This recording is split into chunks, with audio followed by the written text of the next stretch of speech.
Biglang humarang ang isang lalaki sa unahan ng sasakyan. Lumabas ang isang babae, ang mga mata niya ay malamig na tumingin sa kanya. Ito ang dahilan kung bakit tinatawag ng lahat si Emilio na cuddle boy, o ang cute na si Emilio. Napabulong si Emilio, siguro dahil matagal na rin siyang hindi nakakapraktis. Ngunit hindi nag-aksaya ng oras si Maya. Sagot niya, matalim ang tinig, kaunti na lang ang oras natin. Kung sasama ka, sumakay ka na agad. Umabante ang kotse na tila lumilipad. Sa sobrang saya, inilabas pa ni Emilio ang ulo sa bintana para maramdaman ang hangin. Pero bigla siyang natigilan, may lalaking nakatayo sa gitna ng kalsada. Napakalapit ng agwat ng kotse at ng lalaki, pero patuloy sa pag-apak ng gas si Maya. Ang ama ni Emilio, nakatayo roon, matikas. Sa sobrang takot, napayuko si Emilio at napayakap sa sarili. Huminto ka. Itigil mo tong sasakyan bago mahuli ang lahat, sigaw niya kay Maya. Ngunit nanatili sa kinatatayuan ang lalaki, hindi man lang umatras o lumingon. SSKRRRRT. Napalakas ang preno, tila sisubog ang pandinig ng mga tao. Nagulat ang mga nakasaksi sa paligid, ngunit si Maya ay nanatiling kalmado, ngumiti pa nga, nakakakilabot ang itsura niya. Si Emilio naman, sobrang takot, naiihi na sa pantalon. Nilapitan sila ng grupo ng mga galit na tao, kumakatok sa bintana. Pinapababa sila sa sasakyan. Bakit kayo ganyan kalupit sa akin? Sanggol ng ama ni Emilio, galit ang boses. Dahil inagaw niyo siya sa akin. Sagot ni Maya, pero halatang hindi siya kontento sa sariling sinabi. Kaya agad niyang inapakan muli ang gas at tumakas. Nagmadaling sumakay ang mga lalaki sa sasakyan nila at naghabol. Sa totoo lang, si Emilio ay isang pasyente sa mental health center na Bahay Pag-asa, at si Marco ang assigned nurse na nag-aalaga sa kanya. Dumiretso si Maya sa Quiapo, sa gitna ng siksikan at magulong palengke ng Maynila. Sa sobrang galing ni Maya sa pagmamaneho, halos maluha si Emilio sa nerbiyos. Hindi pa rin sumusuko ang mga humahabol. Nandito na tayo, sabi ni Maya. Pagkababa ni Emilio, tinaboy siya ni Maya, bahala ka na riyan, maghanap ka ng laruan mo. Sa totoo lang, nasa harap na sila ng venue ng kampanya ni Senador Romero, ang ama ni Emilio. Umakyat sa entablado si Emilio, nanginginig ngunit buo ang loob, ang lalaking ito ang tatay ko. At ako ang anak na itinakwil niya. Pareho silang galing sa mga prestihiyosong paaralan. Pero si Emilio, bata pa lang, itinuring ng bobo at matigas ang ulo. Bilang isang ambisyosong politiko, hindi matanggap ng ama niya na may anak siyang walang patutunguhan. Kapag sumuwi si Emilio, bagbog o mura ang katapat. Anak niya rin naman ako, umiiyak si Emilio. Ang hiling ko lang, sana kahit minsan, tratuhin niya akong parang anak. Sana, kahit isang sulyap man lang. Dahil doon, sinimulan ni Emilio ang pagpapanggap na baliw. At sa huli, naging totoo nga. Tuluyan na akong nabaliw. Galit na galit si Senador Romero. Ipinatawag niya ang mga tauhan upang pababain si Emilio sa entablado. Nakatayo lang si Marco sa gilid, tahimik, pero kita sa kanyang mga mata ang pag-unawa, para bang nakahinga rin siya ng maluwag sa paglabas ng saloobin ni Emilio. Habang papauwi na sana si Emilio pabalik sa Bahay Pag-asa, biglang dumating ang kanyang ina. Lumapit si Emilio sa kanya, garalgal ang tinig, "Ma, mas okay na po ako ngayon." Ngunit nagngingit-ngit ang kanyang ina, "Nilagay mo sa kahihiyan ang buong pamilya. Masaya ka na, wasak na ang pangalan ng ama mo." Tuloy-tuloy ang paninisi. "Masaya ka na ba ngayon, ha?" Tahimik niyang hinawakan ang pisngi ni Emilio. Mahina ang boses, halos pabulong, parang, sa tuwing may ginagawa kang malaking iskandalo, saka ka lang napapansin ng nanay mo. At kahit nasasaktan siya sa pananakit ng sariling ina, naramdaman pa rin ni Emilio na iyon ang pinakamalapit sa pagmamahal na natanggap niya sa buong buhay niya. Pero hindi niya inakala na kinabukasan, 10 lalaki ang isinugo ng kanyang ama sa mental hospital para ayusin siya. Palaging kinikilingan ng ina si Leo, ang nakatatandang kapatid ni Marco, kaya madalas niyang sinisigawan at sinasaktan si Marco. Isang araw, masayang tumakbo pa uwi si Marco para ipagmalaki ang kanyang pulang sinturong na panalunan sa arnis, isang katutubong sining ng pakikipaglaban sa Pilipinas. Ngunit sa halip na purihin, muling pinagalitan at pinagsabihan si Marco ng kanyang ina dahil nabalitaan nitong nabugbog si Leo. Sa unang pagkakataon, naglakas loob si Marco na sumagot, sinadya kong hindi siya ipagtanggol. Gusto ko na lang sana siyang mamatay. Pagkasabi nito, itinapon niya ang uniporme sa sahig at tumakbo palayo. Agad namang pinulot ni Leo ang uniporme at humabol kay Marco. Tuloy-tuloy ang takbo ni Marco nang hindi lumilingon, habang si Leo na may ilang beses nang nadapa ngunit patuloy pa rin sa paghabol. Sa huli, bumalik si Marco para tulungan si Leo at kunin ang uniporme. Naglaro silang magkasama sa ilalim ng malakas na ulan, tulad ng dati noong sila'y mga bata pa. Ngunit biglang, nadulas si Leo at nahulog sa ilog na rumaragasa dahil sa habagat. Habang nagpupumiglas si Leo, naalala ni Marco ang sinabi ng ina, alagaan mo ang kapatid mo habang nabubuhay ka. Isinilang siya ng ina para bantayan si Leo. Dito nagsimulang sumibol ang hinanakit ni Marco sa kanyang kapatid. Kung hindi niya ililigtas si Leo, magbabago ang takbo ng kanyang buhay. Sa isiping ito, nagdesisyong tumalikod si Marco. Ngunit matapos ang ilang hakbang, narinig niya ang humihinang sigaw ni Leo at hindi na natiis, bumalik siya at tumalon sa baha, buong lakas na itinulak ang kapatid paakyat sa pampang. Pagkaahon ni Leo, agad itong tumalikod at lumayo, iniwang nag-iisa si Marco sa gitna ng rumaragasang tubig. Nagpanggap siyang wala siyang narinig. Sa di kalayuan, may batang babaeng naglalaro ng mga bulaklak ng sampagita, si Maya. Tahimik niyang pinanood ang lahat, ni hindi man lang kumilos para tumulong. Ililigtas ba niya o hindi? Nang halos malunod na si Marco, may isang malaking kahoy na inanad papalapit. Kumapit siya roon at sa wakas ay nakaahon. Nang makita niya si Maya, ito ay tahimik lang na tumalikod at umalis. 25 taon ang lumipas. Lahat sila'y tumanda na. Ngunit sa isang di inaasahang pagkakataon, muling nag-cross ang kanilang mga landas. Si Marco, na minsang nagpas siyang pabayaan ang kanyang kapatid ngunit sa huli isinakripisyo ang sarili, ay niligtas si Leo. Ngunit si Leo, matapos maligtas, ay tumakbo pa uwi, iniwan si Marco. Si Maya, habang pinagmamasdan ang lahat, ay nag-alinlangang tumulong ngunit sa huli, ibinato kay Marco ang isang kahoy na naging dahilan ng kanyang pagkakaligtas. Simula noon, naging anino ni Maya si Marco. Palagi siyang may dalang bulaklak para sa kanya. Ngunit kakaibang babae si Maya, para sa kanya, ang pag-ibig ay walang halaga. Isang araw, pinunit niya sa harapan ni Marco ang isang paru-paro. Natakot si Marco at dali-daling tumakbo palayo. Paglipas ng panahon, naging tanyag na manunulat ng mga kwentong pambata si Maya. Samantala, si Leo ay naging matapat na tagahanga ng kanyang mga libro. Isang araw, dinala ni Marco si Leo sa isang book signing ni Maya sa isang malaking mall sa Maynila. Dahil mahilig si Leo sa mga dinosaur, agad siyang natuwa nang makita ang isang batang nakakostume na dinosaur at gustong makipaglaro. Ngunit itinutulak siya ng mga magulang ng bata, kaya napabagsak si Leo, dahilan upang mapansin siya ng mga tao. Niyakap ni Leo ang kanyang laruan at mahina niyang sinabi na meron din siyang ganoon. Ngunit ayaw paawat ang ama ng bata. Sa sobrang takot at sakit, nagsimula ng mangisay si Leo.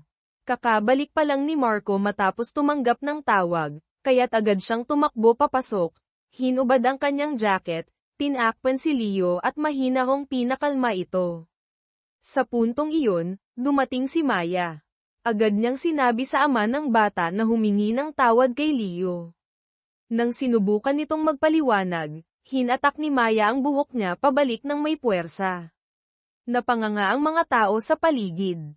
Masakit ba pag hinatak ang buhok mo, aniya? Bakit mo sinisigawan ang taong akin?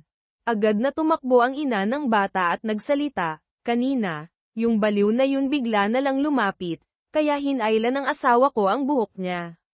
Sumagot si Maya, paano nyo agad nasabing baliw siya? Psychiatrist ba kayo? Po. Hindi na nakasagot ang babae at nauutal na lang. Kakaiba rin ang asal nyo ah. Ang tawag nyo sa kanya ay baliw. Diyos ko naman, ganyan ba kayo mag-label ng tao? Ano bang sinasabi mo? Balik ng babae. Wala, sagot ni Maya habang tinitingnan ang nanlilisik na mukha nito. Sa isip-isip niya, baka baliw rin to. Napatulala si Marco habang nakatingin kay Maya. Para bang sa katauhan niya, muling nakita ni Marco ang batang babaeng minsang tumulong sa kanya noon. Ang kilalang manunulat ngayon ang siyang sumugod para pigilan ang gulo. Ilang saglit pa, lumapit ang isang lalaki na nagpakilalang reporter, si Benji. Mayabang niyang tinukso ang dalawa. Ayon sa kanya, ang ina ni Maya ay isang kilalang horror writer na namatay sa misteryosong paraan, at mula noon ay tila nabaliw na rin ang ama nitong arkitekto. Pinayuhan pa niya si Marco na lumayo kay Maya. Pagkatapos ay iniwan ni Benji ang 2 kahon ng regalo at naglakad palayo. Gusto na sanang habulin ni Maya para saktan siya, pero pinigilan siya ni Marco. Teka lang, bakit? Gusto mo ba ako? Anong pakialam mo? Anong karapatan mong pigilan ako? Hinayla ni Maya ang braso niya mula kay Marco at tuloy-tuloy na lumakad paalis. Tumalikod si Benji at nagyabang, wala kang laban sa akin. Kapag dinamay mo ako, isang sikat na hari ng tsismis sa social media, sisirain kita. Ngumisi si Maya. Hindi ba't isa ka lang tsismosong pakialamero? Sa madaling salita, basura. Umiling si Benji ngunit hindi nagpatinag. Tawagin mo akong anuman, pero kapag naisulat ko ang kahit isang pangit na article tungkol sa'yo, hindi ka nakikita ng pera sa industriyang to. Sigurado akong magugustuhan ng mga mambabasa ang isang writer na may social issues. Katulad mo, diretsahang tinanong siya ni Maya, ano bang gusto mo talaga?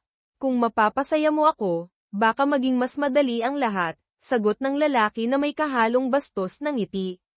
Ngumiti rin si Maya, pero kakaiba. Para sa kanya, simple lang ang ganitong bagay. Ang paborito niya ay ang magbigay kasiyahan sa hiling ng iba. Bigla siyang bumunot ng ballpen mula sa bulsa ni Benji at itinutok ito ng diretso sa kanya. Napaurong si Benji, natambo pa atras, at sabay laglag ng pera mula sa kahon, parang ulan ng salapi. Agad tumakbo si Marco. Sinubukan niyang seluhin si Benji at tumayo ng maayos, pero laking gulat niya nang itulak siya ni Maya ng malakas. Napalundag siya at tuloy-tuloy na gamulong pababa sa escalator ng mall. Habang napapatingin sa kanya, napaisip si Marco, hindi siya nagbago.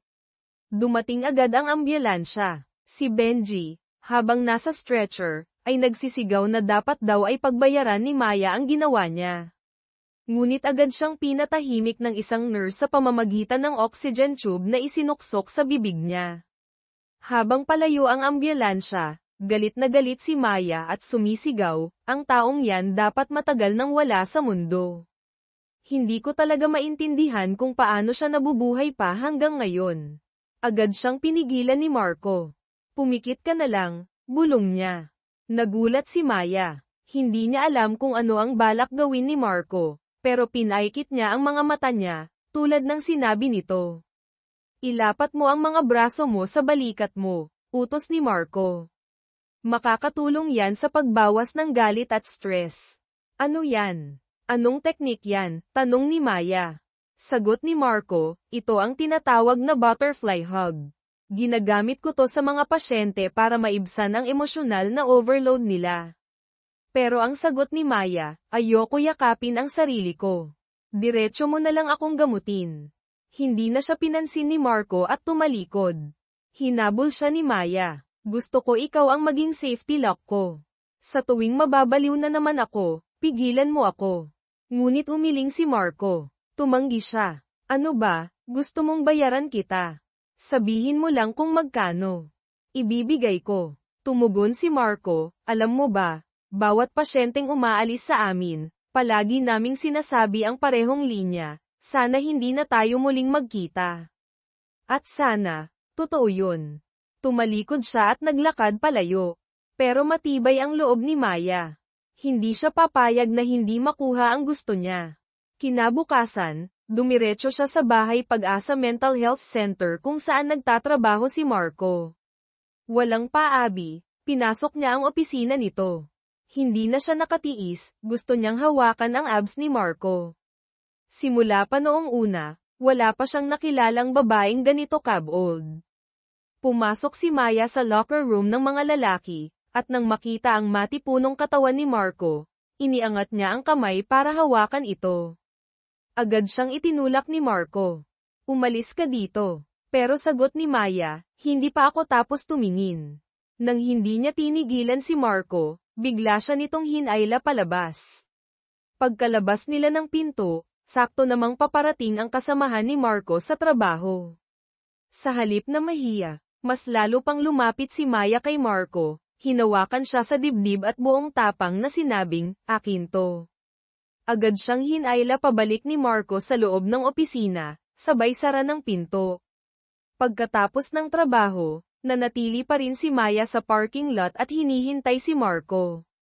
Nang makita siya, agad itong lumapit at kumapit sa kanya, ayaw siyang papakinggan ng tawag sa cellphone. Sinabi ni Marco na kailangan na niyang umuwi para alagaan ang kanyang kuya. Agad namang nagpresenta si Maya na sumama sa kanya pauwi, para na rin makilala si Leo. Mariing tumanggi si Marco, hindi porket dumidikit ka, tatanggapin ka na. Nang makita ni Maya na parang seryoso talaga ang galit ni Marco, mabilis siyang nagpaalam, sige, kita-kits bukas. At gaya ng inaasahan, hindi marunong magsinungaling si Maya. Kinabukasan, laking gulat ni Marco nang madiskubreng guest lecturer na pala si Maya sa Bahay Pag-asa, ang mismong lugar kung saan siya nagtatrabaho. Habang seryosong nagtuturo si Maya sa mga pasyente, anong ibig niyong sabihin? Fairy tale ito. Mali, yung nakasulat sa board, yun ang fairy tale. Tinitigin niya ang pisara. Pagkatapos, sinimulan niyang turuan ang mga pasyente ng mga aral mula sa sining. Una niyang ipinaliwanag ang kahulugan ng mga kwento ng Encantada ayon sa kanyang pananaw. Tinanong ni Maya, ano sa tingin niyo ang aral ng ang pangit na sisiw? Sumagot ang isang matandang lalaki, malalim ang boses, hindi sukatan ang itsura, po. Pero ang totoo niyan, ang aral ay huwag magpalaki ng anak ng iba. Sayang lang, ang sarili mong anak ang dapat alagaan. Yung kwento ni Little Mermaid po, tanong ng isa pang pasyente. Mabilis ang sagot ni Maya, matalim ang tingin, para sa akin, ang ibig sabihin ng kwento ay, kahit maging bula ka pa, kahit maglaho ka na, handa kang mamatay para sa taong mahal mo. Napabulalas ang isang matandang babae, grabe, tumagos sa puso. Para talaga to sa mga may asawa, dapat tapat. Nagkatinginan ang mga pasyente at napangiti, tila napapaisip sa mga aral. Pagkatapos ng klase, nagbigay si Maya ng buod, ang fairy tale ay hindi gamot para sa ilusyon. Ito'y pampagising sa malupit na realidad. Kaya magbasa kayo ng marami. Huwag lang puro tingala sa mga bituin sa langit ng Tagaytay, mas pansinin nyo ang putik sa sariling paa. Sa oras na tanggapin mo ang katotohanan, doon mo mararanasan ang totoong kaligayahan. Pagkatapos ng klase, tinanong ni Maya si Marco, okay ba yung lecture ko? Diretsong sagot ni Marco, hindi ko nakitang epektibo. Kasi kung walang pangarap ang tao, hindi siya uunlad. Napangisi si Maya, gusto ko talaga yung mga lalaking mayabang pero approachable. Bakit ka tumatawa? Mabait ka sa pasyente pero malamig sa akin. Nagpatuloy si Maya, kumikislap ang mga mata, sa panaginip ko, niyayakap mo ako ng ganito, pinapalma mo pa yung balikat ko. Kaya ngayon, dapat panindigan mo yan. Umirap lang si Marco at lumakad palayo. Gusto mo bang makipag-sex sa akin ng isang beses? Nagulat si Marco. Agad niyang hinayla si Maya papunta sa isang tahimik na hallway.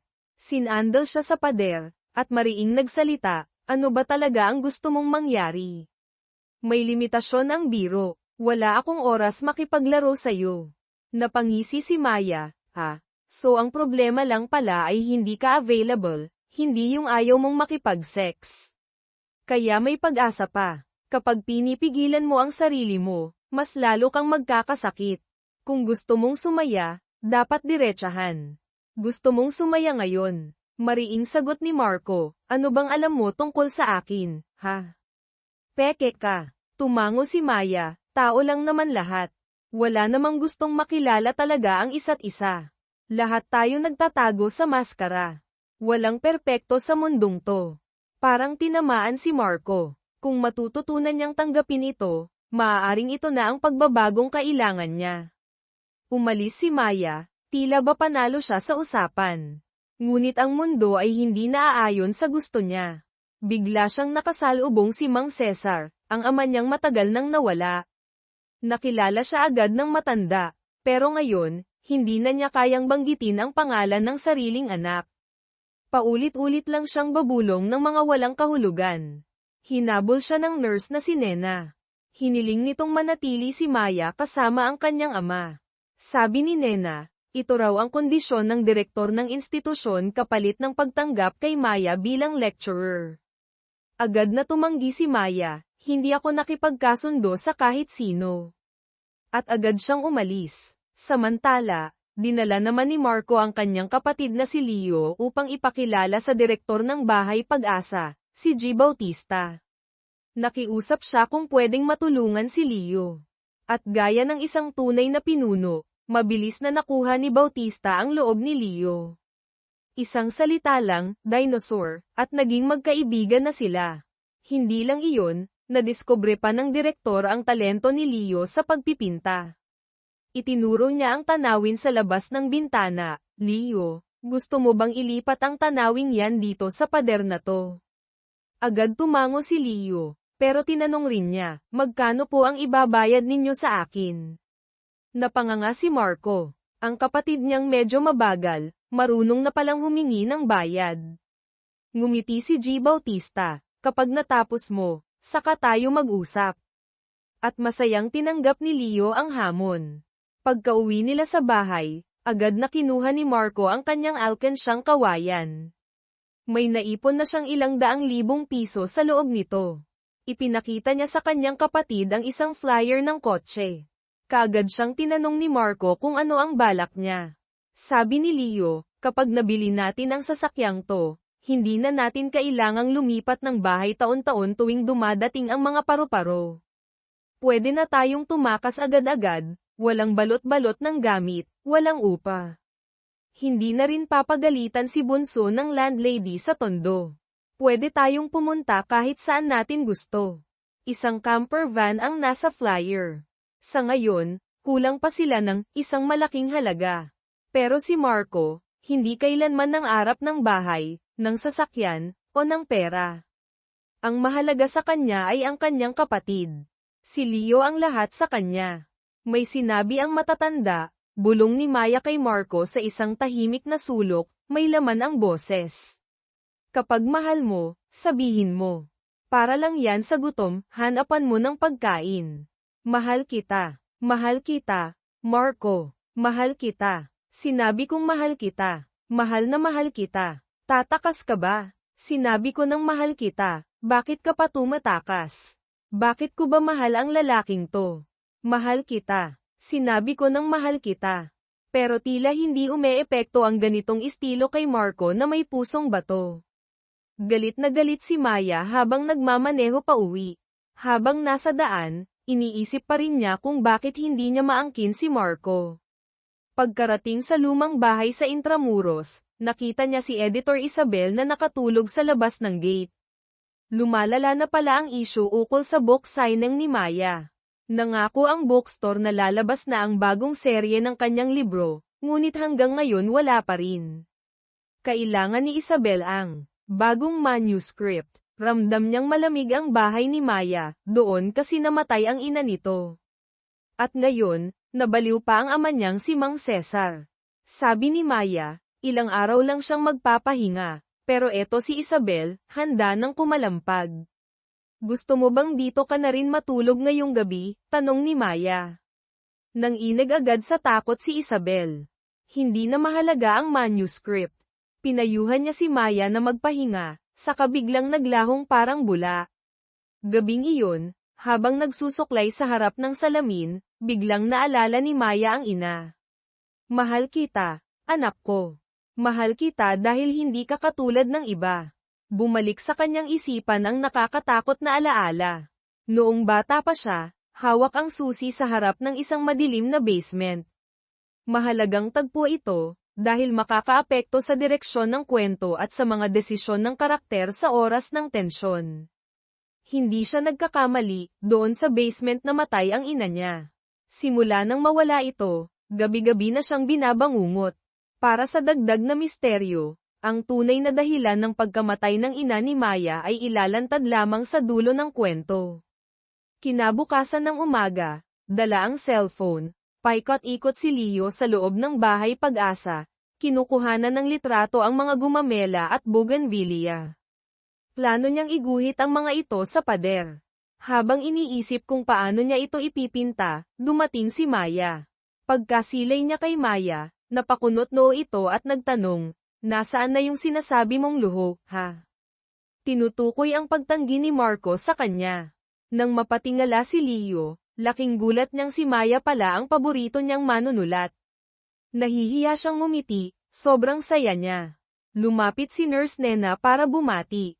Nakita silang magkasama ni Leo kaya agad nagtanong, anong ginagawa mo rito ngayon? Sagot ni Maya, andito ako para suuhin ang isang taong nagtampo dahil hindi ko tinupad ang pangako ko. Kasalanan ba niyang ipinanganak siyang masungit? Ibinigay ni Leo sa kanya ang isang guhit. Tiningnan ito ni Maya at sinabing, hindi masama. Gusto ko to. Nang iniabot ni Leo ang kamay niya, hindi naintindihan ni Maya ang ibig niyang ipahiwatig. Kaya sinabi ni Leo na bayad niya ay 500 piso. Agad na umalma si Maya, akala ko ba benefit to ng pagiging fan ko? Umiling si Leo at sinabing gusto niyang ipon para sa kotse. Napatawa si Maya, fake fan ka pala, pero cute ka pa rin. Tatapikin na sana niya ang ulo ni Leo, pero pinigilan siya ni Marco. Bawal daw tapikin ang ulo ng kapatid niya, baka magalit ito. Pagkatapos, pinayuhan ni Marco si Leo na mauna na dahil may gusto siyang kausapin si Maya. Pero ayaw pang umalis ni Leo, gusto pa niyang makipagbonding sa kanyang idol. Nainis si Marco at napasigaw, Leo. Nagtaka rin si Maya sa tono niya. Pero biglang napansin ni Maya ang isang bagay, may pasa si Marco. Anong nangyari sa mukha mo? Sinong hayop ang gumawa niyan? Sabihin mo, papatayin ko siya. Pinatulan ka na naman nila, ano? Hindi ko maintindihan. Bakit hinahayaan mong saktan ka ng ganon? Parang gago lang. Tanong ni Marco, bakit ka nagagalit dahil nasaktan ako? Marunong ka ba talagang makaramdam ng lungkot? Galit. Anong nararamdaman mo at ganito ka kaapektado? Sagot ni Maya, hindi ko alam. Tinuro niya ang sarili. Walang laman sa loob ko. Para akong buong Pilipinas, walang damdamin. Ang totoo, hindi niya kayang makaramdam ng emosyon para sa iba. Kaya huwag mong piliting unawain ako. Hindi mo ako maiintindihan. Parang tinamaan sa pinakamasakit na parte si Maya. Tama ang sinabi ni Marco. Hinding-hindi niya mararamdaman ang ganong damdamin. Pero hindi rin naman yon ang gusto niya. Habang papalayo siya, biglang dumating si Nurse Nena na tinutulak ang wheelchair ng kanyang ama, si Mang Cesar. Nang makita niya itong mas matanda, mas mahina, at mas payat kaysa dati, malamig ang tanong ni Maya, totoo bang wala ka nang maalala? O umaarte ka lang ulit?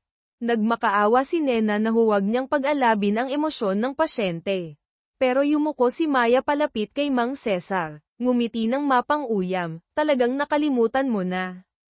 Nakalimutan mo kung anong klaseng tao ako. Bigla na lang sumigaw si Mang Cesar, halimaw. Mamatay ka na, at inabot ang leeg ni Maya para sakalin siya.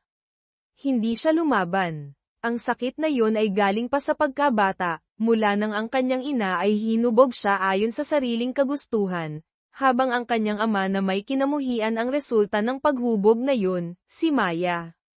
At sa pagitan ng dalawang iyon, siya ang laging nagdurusa. Dahan-daang umalis si Maya. Nakita siya ni Marco mula sa loob ng isang pampasaherong jeep, pero hindi siya bumaba. Umupo si Maya mag-isa sa Jones Bridge, kasing lungkot ng isang tuyong dahon na maaaring tanggayan ng hangin anumang oras. Pag-uwi ni Marco, kinuha niya ang isang lumang comics na isinulat pa ni Maya noong matagal na, may pamagat na, Ang Batang Zombie. Sa isang liblib na barangay, may isinilang na batang lalaki. Maputi, magaspang ang balat, at may mga matang bilog na tila laging gutom. Alam ng ina na ang batang ito'y walang emosyon, tanging gutom lang ang meron siya. Isa siyang batang zombie. Para itago sa mga taga-barangay, ikinulong ng ina ang bata sa madilim na basement. Tuwing gabi, palihim siyang nagnanakaw ng mga alagang hayop para mapakain ang anak. Lumaki ang bata sa kadiliman, at sa lihim. Isang araw, tinamaan ng salot ang buong barangay. Namatay ang lahat ng hayop. Unti-unting namatay rin ang mga tao. Nag-alisan ang mga natitira, ngunit hindi maiwan ng ina ang anak. Kaya't pinutol niya ang sariling binti, saka ibinigay sa anak bilang pagkain, hanggang sa pinutol niya rin ang kanyang braso, at sa huli, ang kanyang katawan ay naging pagkain ng anak. Sa wakas, niyakap siya ng bata at tinawag ng may luha, inay. Naduraj ang damdamin ni Marco. Dahil ang sarili niyang ina, si Nanay Rosa, ay puro kay Leo lang ang atensyon. Siya naman, laging naghahanap ng kahit kaunting init ng pagmamahal. Naglalakad si Maya, nakayapak sa gitna ng malakas na ulan. Nang tumingala siya, nakita niyang paparating si Marco sakay ng motorsiklo. Wala nang pagtatanggol sa sarili si Maya. Tahimik siyang tinakpan ni Marco ng kanyang kapote. Napasubsob siya sa balikat nito. Sa wakas, naintindihan ni Marco, pareho silang mga batang nauuhaw sa pagmamahal ng isang ina. Dinala niya si Maya sa isang kalapit na motel, ang Paraiso Motel, para pansamantalang magpalipas ulan. Pagpasok nila, sinalubong sila ng may-ari, si Aling Cora, ay, dalawa kayo. Anong kwarto ang gusto nyo? May salamin kami, may theme room, pwede rin kayong mag-roleplaying. Namula si Marco, at nauutal sa pagsagot. Comandat si Aling Cora at malandi pang nagtanong, naiintindihan ko. Gusto nyo ba ng special equipment? Agad na umiling si Marco. Hindi na po, salamat, sabay harap kay Maya at sabing, umalis na tayo. Pero ayaw umalis ni Maya. Ang lamig-lamig sa labas. Ayoko nang sumakay pa ng motor. Sabi ni Marco, pwede ka namang mag-grab pa uwi. Ngunit sagot ni Maya, hindi ako nagdala ng wallet. Napakunot noo si Marco. Kung hindi ako dumating, balak mo talagang magpalaboy sa ulan mag-isa buong gabi. Tumango si Maya. Oo, balak kong maglakad pa uwi kahit umuulan. Kasi ayon sa kanila, baliw naman daw ako. Napailing si Marco, halos mawalan ng pasensya. Next time, gamitin mo naman ang utak mo. Nag-aalala na ako buong gabi. Paano kung may masamang mangyari?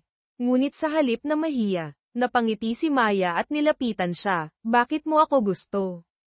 Ano bang nararamdaman mo ngayon? Bakit hindi mo masabi? Baka pareho lang tayo, walang laman sa loob. Wala nang naisagot si Marco. Dito ka na lang ngayong gabi, sabi ni Maya. Habang kinakapa ni Marco ang 6 na bulsa ng kanyang pantalon, wala siyang mahanap. Kaya't lumapit siya kay Maya at sinimulang kapain ang mga bulsa ng suot nito. Hoy, anong hinahanap mo? Gulat na tanong ni Maya. Bakit wala kang dalang pera?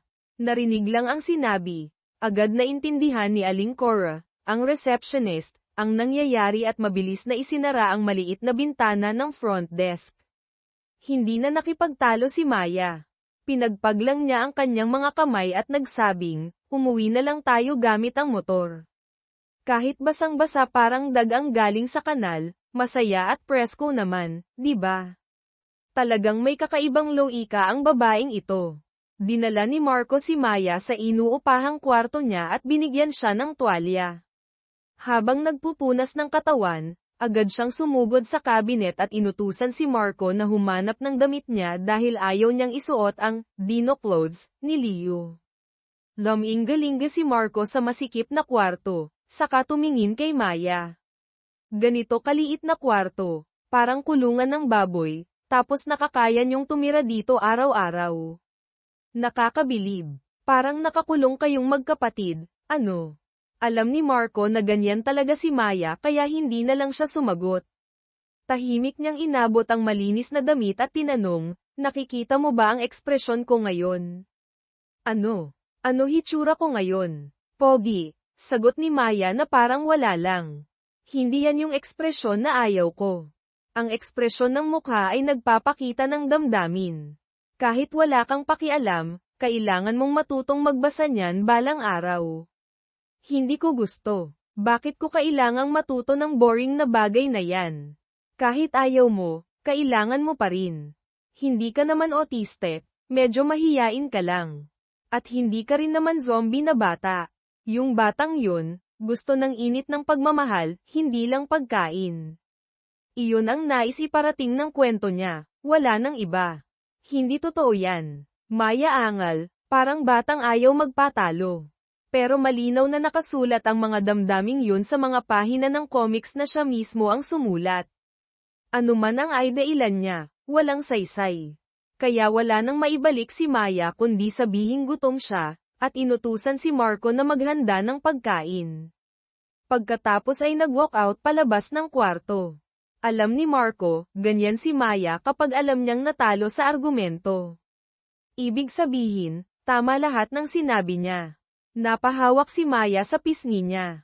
Mainit nga, sa kabila ng manipis na pader, pinapalo ni Leo ang sarili niya sa ulo.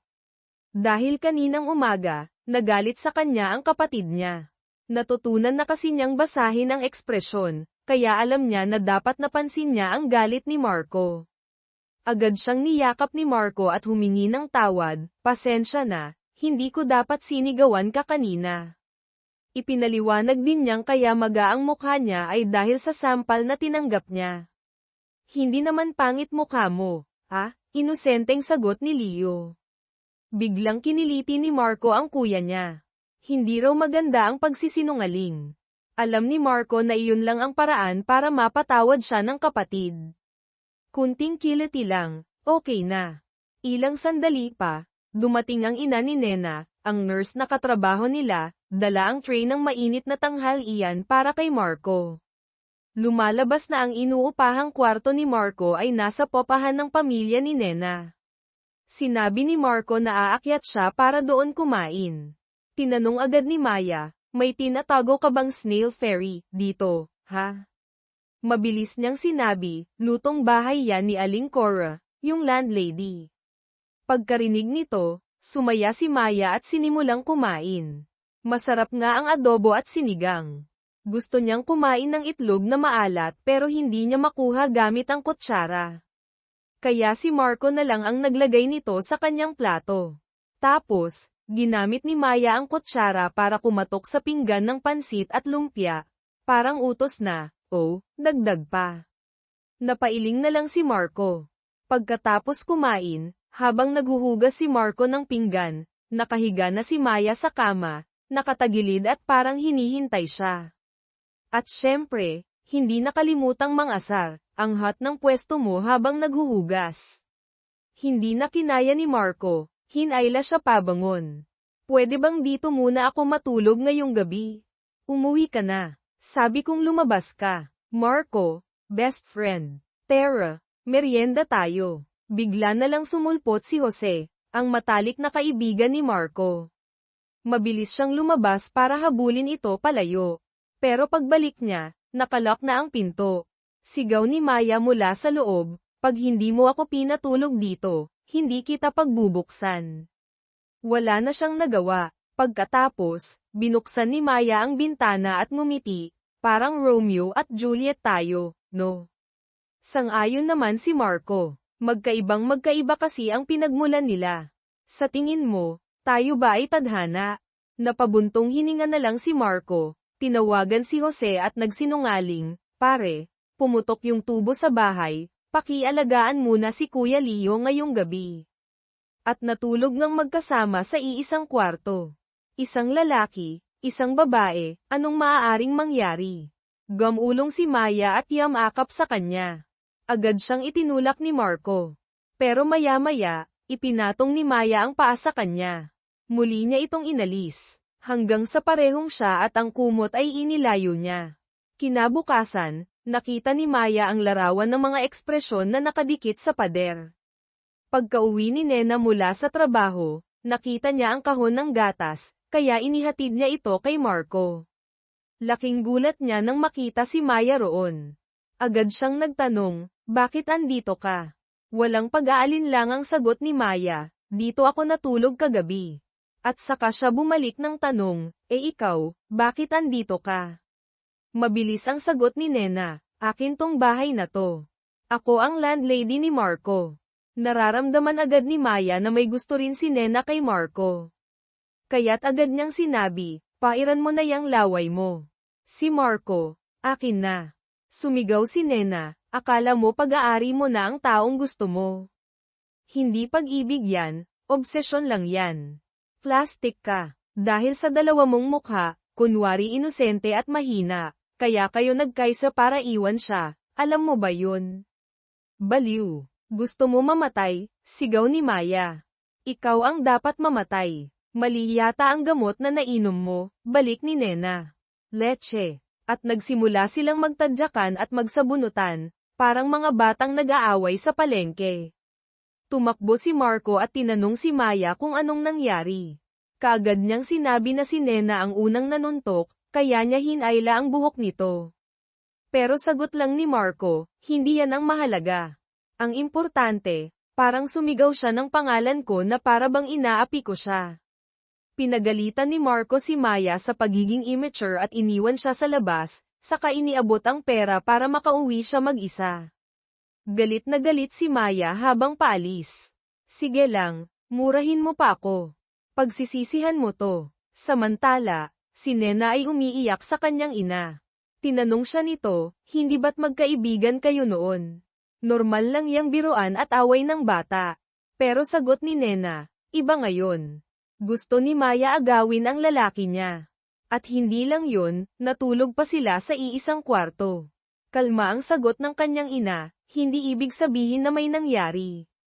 Hindi ganon si Marco. "Kung gusto mo talaga siya, sabihin mo. Gaya ko noon, ganyan ko nakuha ang tatay mo." Kinabukasan, handa na si Leo na magpinta sa bahay Pag-asa. Pero ilang ulit man niyang subukang iguhit, hindi niya maumpisahan. Nilapitan siya ng direktor ng institusyon, si Ginoong Bautista, lahat nagsisimula sa maliit. Kumuha siya ng Wallace Tambo, isinawsaw sa asol na pintura, at pinahid sa dingding. "Ayan o, pwede na tayong magsimula." Si Leo naman ay nagkulay ng pintura sa mukha at sumigaw, "Hindi ganyan," sabay habol kay Bautista. "Pasensya na. Mali ako," sigaw ni Bautista habang tumatakbo. Di kalaunan, ang mga pasyente ay sumali rin sa habulan, parang mga batang nagtatawanan. Habang umiikot sa loob ng pasilidad, ang direktor ay nasa unahan, si Leo sa likod. Sa rooftop naman, handa na si Nena na ipagtapat ang damdamin kay Marco. Pero bago pa siya makapagsalita, alam na ni Marco ang sasabihin niya. Maingat niyang tinanggihan si Nena. Hindi siya madaling mahulog. Nasaktan si Nena. "Sana hindi ka mag-resign dahil dito," sabi niya. "Syempre hindi. Hindi ko iiwan ang pagkain ko dahil lang sa babae," sagot ni Marco. Wala silang kamalay-malay, sa likod ng pinto ay may pares ng high heels, si Maya pala ang nakarinig ng lahat. Samantala, pinuntahan ni Maya si Leo na nag-aayos ng gulo sa pader mula sa kagagawa ni Bautista. "Gusto mong lumabas?" tanong niya. Tumango si Leo. Kaya't dinala siya ni Maya sa mansion nito. Napansin ni Leo ang isang inukit na estatwang USA sa pader. Hinawakan niya ito at ngumiti, "Gusto ko dito." "Talaga?" sabi ni Maya. "E di dito ka na tumira." Sabay abot ng kontrata para pirmahan ni Leo. Pagkatapos ng trabaho, hinanap ni Marco ang kapatid pero wala ito. Tinawagan niya, pero walang sagot. Sinabi ng katrabaho na kasama ni Maya si Leo. Kaagad siyang tumawag kay Maya, "Nasaan kayo?" "Nasa bahay ko," sagot ni Maya, kalmado. Habang nasa bahay, kinukwentuhan ni Maya si Leo. Noong unang panahon, sa isang malayong kagubatan sa Laguna, may isang dalagang nakatira sa isang kastilyong sinumpa. Sabi ng nanay niya, dahil espesyal siya, hindi siya pwedeng lumabas sa mundo. Kailangan niyang manatili roon, sa loob ng palasyo, kahit maganda at marangya, para siyang bilanggo. Laging nananalangin, "Pakiusap po, Diyos ko, magpadala kayo ng gwapong prinsipe para iligtas ako." Tapos, dumating ba yung prinsipe? Tanong ni Leo. Oo naman, ngumiti si Maya. Isang payat na lalaki ang dumating, may dalang kalachuchi. Tumakbo siya pababa pero hinarang siya ng nanay niya. Naalala ni Maya kung paano niya tinapakan ang bulaklak na bigay ni Marco. Pagkalipas ng 25 taon, wala nang humahadlang kay Maya. Sa tingin mo, matatagpuan niya na kaya ang prinsipe niya? 3 taong masayang kumakain. Isang eksenang tunay na nakakaantig ng damdamin. 3 silang magkakasamang sumakay sa tricycle papunta sa trabaho. Si Maya ay papunta sa eskwelahan para magturo. Si Marco naman ay patuloy na pumupunta sa ospital na Bahay Pag-asa upang alagaan ang mga pasyente, at si Leo ay tinatapos ang painting na iniwan niyang hindi tapos. Nang makita ni Director Bautista ang painting ni Leo, agad siyang nagkomento, "Ang daming sampagita, dapat lagyan mo pa ng ilang paru-paro." Pero takot na takot si Leo sa mga paru-paro.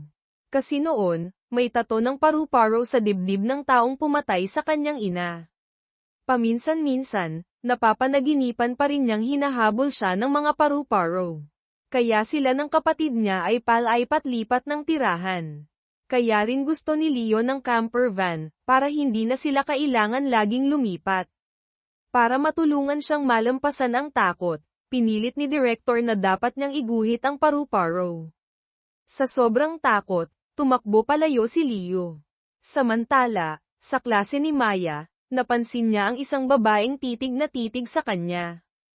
Ang babae ay nagkamaling inakalang si Maya ang nawawala niyang anak, na siyang ikinatakot ni Maya. Akala niya, multo ng kanyang ina iyon na bumalik para hanapin siya. Isang tunay na kabaliwan. Enough na, Aling Nita. Inumin mo na ang gamot mo, ihahatid na kita pabalik sa kwarto mo, sabi ni Marco.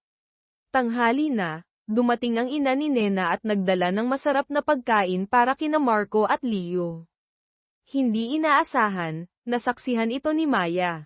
Tiningnan niya ang babae na parabang naglalagablab ang mga mata niya.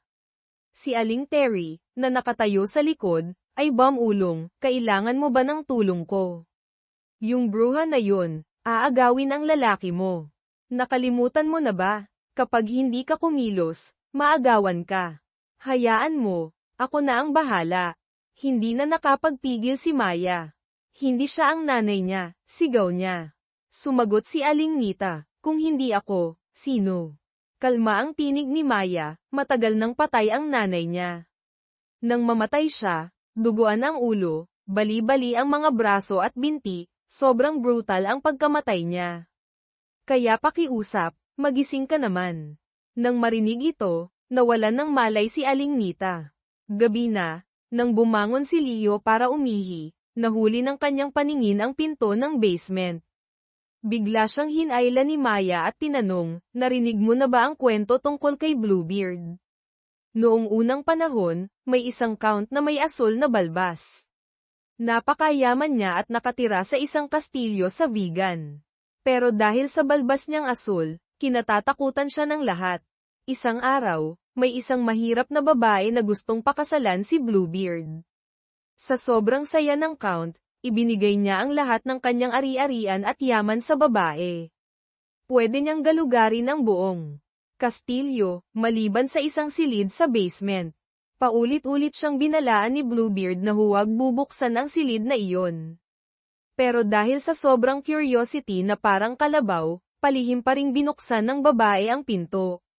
Sa loob, nakita niya ang mga bangkay ng mga babaeng asawa ni Bluebeard noon, lahat sila, pinatay dahil hindi sumunod. Ikinwento ni Leo ang kwento kay Marco at nagtanong, bakit kaya takot na takot ang mga tao kay Bluebeard? Sabi ni Marco, dahil iba siya.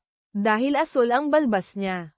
Natatakot ang mga tao sa mga taong naiiba. Pero kung iba ka, ibig bang sabihin dapat ka nang mabuhay mag-isa? Siguro kapag iba ka, kailangan mong mabuhay mag-isa sa kastilyo, tanong ni Leo. Hindi naman, sagot ni Marco. Darating ang araw, may isang taong hindi magmamalasakit kung ano ang kulay ng balbas mo, o kung kakaiba ka, may isang taong makakaintindi sa'yo. At natulog muli ang magkapatid. Dahil sa mga pangyayari sa umaga, nang dumating ang gabi ay nagkaroon ng masamang panaginip si Maya.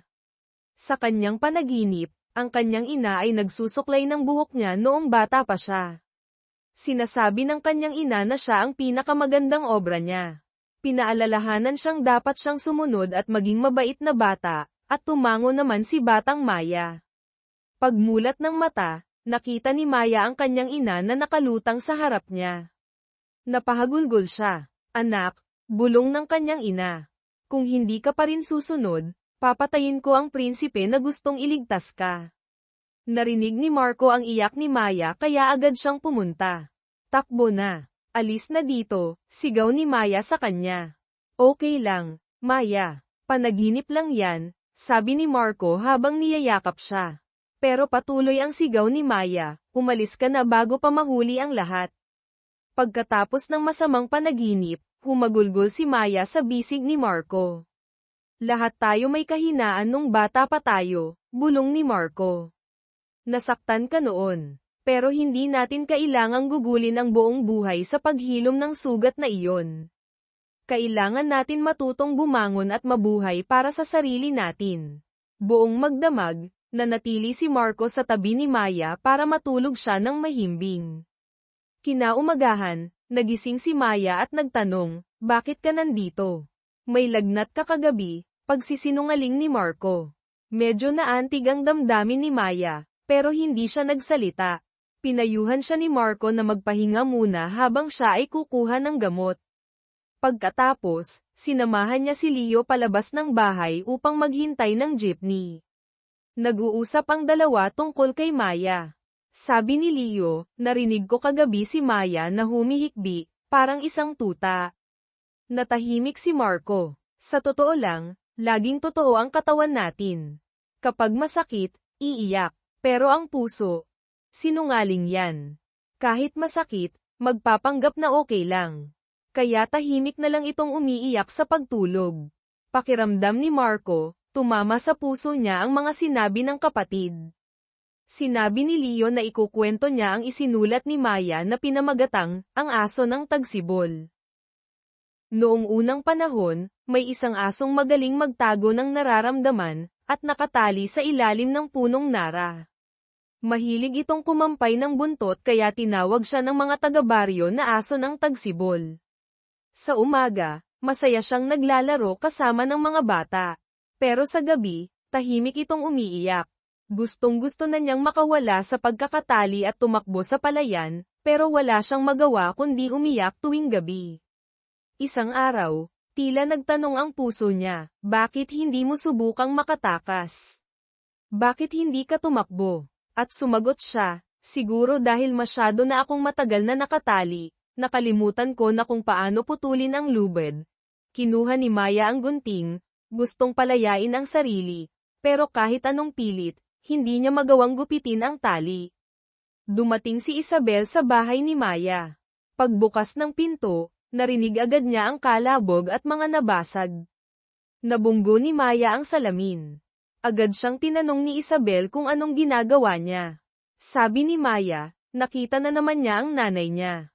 Agad na sinabi ni Isabel na hindi na siya pwedeng manatili pa roon. Mag-impake ka na. Uuwi tayong dalawa sa Maynila. Nagbabala si Maya na huwag galawin ang gamit niya. Pero matatag si Isabel, kung ayaw mong sumama, Babatukan kita hanggang mawalan ka ng malay, tapos kakalad ka rin kita.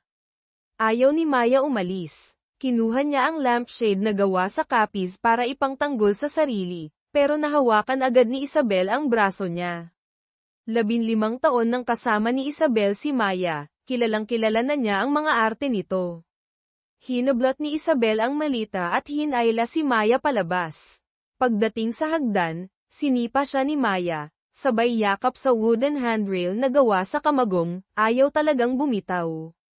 Saktong dumating si Marco. Agad sinabi ni Isabel na wala siyang kinalaman sa gulo na ito. Determinado siyang isama si Maya pauwi ng Maynila ngayong araw. Sa pagkakataong iyon, sinubukang itulak ni Maya si Isabel. Nawalan ng balanse si Isabel at muntik nang mahulog.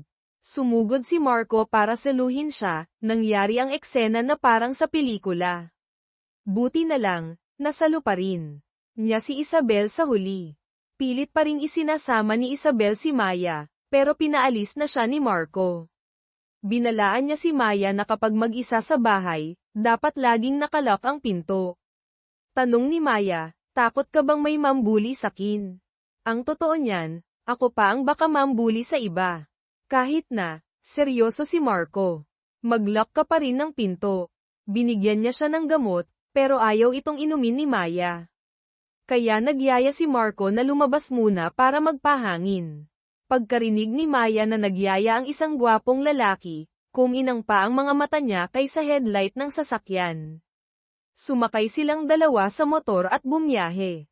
Sa daan, masayang kumakanta si Maya habang nakasakay. Napangiti si Marco. Dinala niya si Maya sa kainan at pinakain ng inihaw na baboy. Para siyang bata, tuwang-tuwa at sobrang satisfied. Doon niya na-realize, hindi pala siya may sakit, gutom lang talaga. Kumain siya na parang 7 taon na siyang hindi kumakain. Hindi pa man luto ng husto ang karne, kukuha na sana siya. Pinigil siya ni Marco. Agad siyang sumagot, mahilig ako sa hilaw. Hindi niya makontrol ang sarili sa pagkain. Kahit gaano karami, pakiramdam niya kulang pa rin. Hindi niya alam kung dahil ba ito sa pagiging hungkag niya sa loob, parang lata. Agad humingi ng tawad si Marco sa nasabi niya kahapon. Pero ayon kay Maya, totoo naman ang sinabi nito. Palitan sila ng sagot, hanggang sa ibahin ni Marco ang usapan at sabihing baka masunog na ang karne kaya dapat nang kumain. Mula pagkabata, hindi pa nakakakita si Marco ng babaeng kasing tapang ni Maya. Bigla siyang tinanong ni Maya, virgin ka pa, no? Napatingin si Maya sa reaksyon ni Marco, naguluhan siya. Hindi niya maintindihan kung bakit wala itong kahit anong pagnanasa. Wala man lang kagustuhang mag-angkin, mapapagkain, damit, gamit, o babae. Sabi ni Marco, hindi naman lahat pwedeng gawin ang gusto nila. Pinipili ko lang maging matyaga at magtimpi. Maya agad nagtanong, bakit kailangan mo pang magpigil? Gusto mong ako na lang ang tumanggal ng safety pin mo. Sa isip ni Marco, ibang klase talaga tong babaeng to. Pagkatapos, naglakad-lakad sila sa Rizal Park. Para kay Marco, maganda roon, presko at nakakagaan ng pakiramdam. Pero sabi ni Maya, hindi siya natutuwa sa ganitong bagay, nakakabagot, nakakalungkot, sayang oras. Nagpakiyot siya at nagpabuhat. Agad kinuha ni Marco ang cellphone at sinabing tatawagan niya ang kuya niya para malaman kung nakauwi na. Biglang inagaw ni Maya ang telepono. Huwag kang mag-isip ng ibang tao habang kasama mo ako. Hinabol siya ni Marco para bawiin, pero sa halip, nagyakap silang dalawa. Agad na tanong ni Maya, first time mong yamakap sa babae. Nabigla si Marco at agad siyang bumitaw. Saktong tumunog ang cellphone, tumatawag si Nena, ang karibal ni Maya. Sinagot ni Maya ang tawag at agad ipinagyabang, buong araw daw ay kasama niya si Marco. Namutla si Nena sa narinig. Pagkatapos ng tawag, agad siyang tinanong ni Maya kung bakit nag-leave si Marco ngayong araw para samahan siya. Gusto mo na ba ako? Sabi ni Marco, maraming beses na siyang sinabihang, umalis ka. Pero kagabi, nung narinig niyang sinabi ni Maya ang mga salitang iyon, pakiramdam niya, Ayaw talaga siyang paalisin. Kaya naman, nagpa siyang manatili sa tabi niya. Kwento tungkol sa ina at anak na babae. Regalo ng anak na babae sa ina ang isang malong na nagkakahalaga ng 3,000 piso. Ngunit nang makita ng ina ang presyo, agad siyang nagalit at inutusan ang anak na isauli ito. Labis ang kalungkutan ng anak. Iyon ang regalo niyang kaarawan, ipon ng 2 buwang sahod. Ngunit tila ayaw talagang unawain ng ina. Umalis ang anak na galit at puno ng hinanakit. Pagkalabas niya ng pinto, biglang may sasakyang mabilis na humarurot at inagaw ang kanyang buhay. Labis ang pagsisisi ng ina. Hindi niya akalaing ang huling mga salitang sasabihin niya sa pinakamamahal niyang anak ay, "Wala akong pakialam sa anak na katulad mo." Ngunit kahit gaano pa ang kanyang pagsisisi, hindi na maibabalik ang kanyang anak. Sa sobrang tindi ng trauma, unti-unting nawalan ng katinoan ang ina. Sa mundong ito, napakakaunting magulang ang marunong magpuri sa anak. Natatakot silang baka lumaki itong mayabang. Ngunit ang totoo, ang pinakakailangang bagay ng isang bata ay hindi ang pamumuna, kundi ang papuri. Papuri na nanggagaling sa magulang, hindi sa pamumuwersa. Naalala ni Marco ang bilin ng kanyang ina, "Habang buhay, dapat nandyan ka para alagaan ang kuya mo." Ipinanganak siya para may mag-alaga sa kanyang kapatid. Pag-uwi niya, humiga siya sa bubong at tahimik na umiyak. Sana raw ay nagsisisi na ang ina niya sa langit dahil sa pagtrato nito sa kanya noon. Sa alaala niya, puro sa kuya nakatuon ang pagmamahal ng ina. At isinakripisyo pa ang buong buhay ni Marco para sa kuya. Ang kaibigan niyang si Jose ay galit na galit at sumigaw sa langit, "Hindi ko maintindihan. Pareho naman silang lalaki, bakit ganoon ang trato? Hindi patas." Narinig ito ng ina ni Nena. Lumapit siya at sinabing, "Walang inang hindi. Mahal ang anak. Kailangan ninyong intindihin ang hirap ng nanay ninyo noon. Mag-isa siyang nagtaguyod sa inyo, at hindi lang basta-basta, kundi may isa pang anak na may espesyal na pangangailangan." Hindi mabilang kung ilang beses niyang naisip tumakas. Kaya si Marco, kailangan mong intindihin ang nanay mo. Ngayon, alam mo na kung gaano kahirap alagaan ang kuya mo. Nakita ko kung gaano ka rin nahirapan. Ang mga salitang iyon ay tila tumama sa sugat ni Marco. Pakiramdam niya, unti-unting gamaan ang kanyang dibdib. Pag-uwi niya, nakita niyang nakatulog si Maya sa hagdan, hinihintay siya. Naamoy ni Maya ang lambanog sa kanyang hininga. Agad niyang ipinaliwanag na uminom lang siya ng kaunti kasama si Jose. Niyaya siya ni Maya na uminom pa, pero tumanggi si Marco. "Kapag lasing tayo, baka may mangyari tayong hindi natin inaasahan," sabi niya kay Maya na pumikit.